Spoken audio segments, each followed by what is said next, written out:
A questão do indivíduo. Muita gente acha que no nazismo o indivíduo não existe, só existe o coletivo. E no comunismo também, o nazismo, o indivíduo não existe, só existe o coletivo. Isso é outro erro de interpretação, tá? Outro erro de interpretação absurda. No nazismo há de novo uma tensão entre o individual e o coletivo, tá?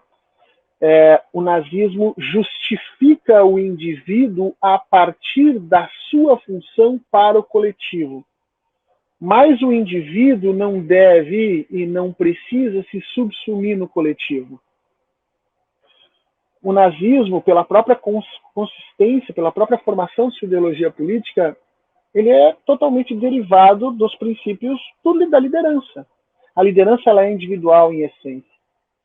O nazismo condecorava os seus militares individualmente pelas façanhas que tinham, condecorava os seus cientistas, investia em arte, a arte como produto do indivíduo, fazia questão de trabalhar os conceitos de eugenia, em que o individual trabalha necessariamente como processo de seleção para a melhoria do coletivo. Há uma tensão entre individual e coletivo no nazismo. É errado chapar isso e dizer, não, o indivíduo não tem função no nazismo. Não é verdade. Mas o indivíduo só se realiza dentro da filosofia fascista e nazista, só se realiza a partir da ideia de que ele tem a função dentro do coletivo. Já no mundo comunista, na percepção comunista, essa tensão entre o individual e o coletivo, ela não existe.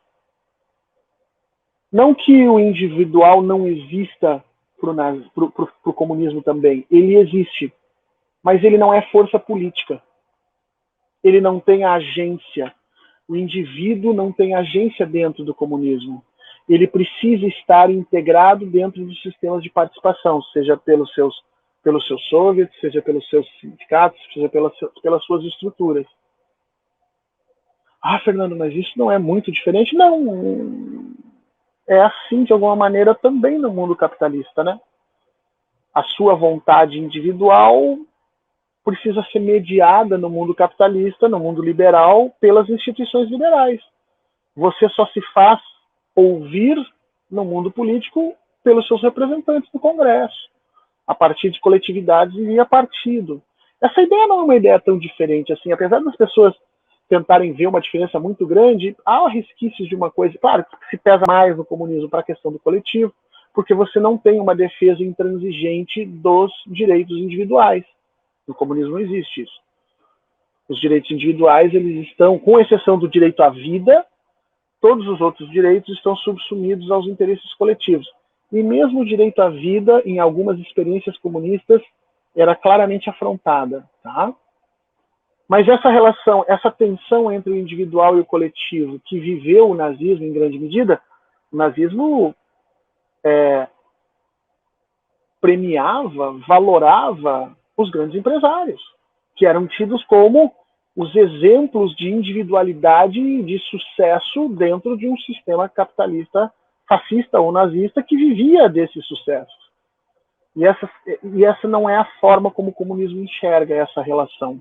Né? O comunismo vai dizer efetivamente que o indivíduo ele só pode participar politicamente a partir das instituições coletivas. Embora ele tenha significação por si só, mas ele só participa das relações pelas decisões, pelas instituições coletivas.